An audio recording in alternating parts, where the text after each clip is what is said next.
ഇത് നിങ്ങൾ കഴിക്കാതിരിക്കുന്നതാണ് കേട്ടോ നല്ലത്. കാരണം കഴിച്ചു തുടങ്ങിയാൽ നിർത്താൻ പറ്റില്ല. അപ്പോൾ ആദ്യം തന്നെ ഒരു പാനിലേക്ക് നെയ്യോ ബട്ടറോ ചേർത്ത് കൊടുത്തിട്ട് അതൊന്ന് ചൂടായി വന്നാൽ നല്ല തിന്നായിട്ടുള്ള സേമിയ ചേർത്ത് കൊടുക്കാം. എന്നിട്ടൊന്ന് റോസ്റ്റ് ചെയ്ത് കൊടുക്കണം.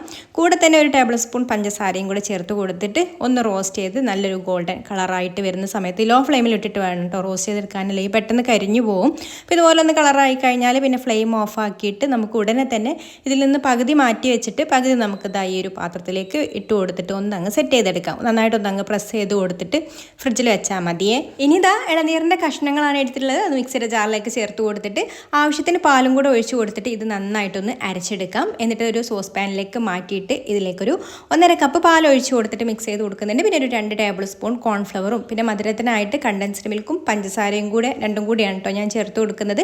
എന്നിട്ട് നന്നായിട്ടൊന്ന് കട്ടയൊന്നുമില്ലാതെ മിക്സ് ചെയ്ത് കൊടുത്തിട്ട് ഫ്ലെയിം ഓൺ ആക്കി ഇതൊന്ന് തിളപ്പിച്ച് കുറുകി കഴിഞ്ഞാൽ ഫ്ലെയിം ഓഫ് ആക്കിയിട്ട് ഫ്ലേവറിനായിട്ട് ഏലക്കാപ്പൊടിയും കൂടി ചേർത്ത് മിക്സ് ചെയ്ത് കൊടുത്തതിന് ശേഷം നമ്മൾ സെറ്റ് ചെയ്ത് വെച്ചിട്ടുള്ള ആ ഒരു സേമിയയുടെ മുകളിലേക്ക് ഇതുപോലെ മുഴുവനായിട്ട് അങ്ങ് ഒഴിച്ചു കൊടുക്കുക. പിന്നെ നമ്മൾ മാറ്റി വെച്ചിട്ടുള്ള ആ ഒരു സേമിയ ഇതിൻ്റെ മുകളിൽ നന്നായിട്ടൊന്ന് ഇതുപോലെ നിരത്തി ഇട്ട് കൊടുത്തതിന് ശേഷം ഫ്രിഡ്ജിൽ വെച്ചിട്ട് നന്നായിട്ട് തണുപ്പിച്ചെടുത്തിട്ട് കഴിക്കാം. അടിപൊളി ടേസ്റ്റിലുള്ള ഒരു ഇളനീരിൻ്റെ ഫ്ലേവറിലുള്ള പുഡിങ്ങാണ്. നല്ല ക്രീമി ആയിട്ടുള്ള ഒരു ടെക്സ്ചറിലാണ് കേട്ടോ ഈ ഒരു പുഡിങ് റെഡിയാക്കി എടുത്തിട്ടുള്ളത്. അപ്പോൾ ഒന്ന് ട്രൈ ചെയ്ത് നോക്കിക്കോളൂ. ഇഷ്ടമായിട്ടുണ്ടെങ്കിൽ ലൈക്ക് ചെയ്യാനും കൂടുതൽ റെസിപ്പീസിൻ്റെ പേജ് ഫോളോ ചെയ്യാനും കൂടി മറക്കല്ലേ.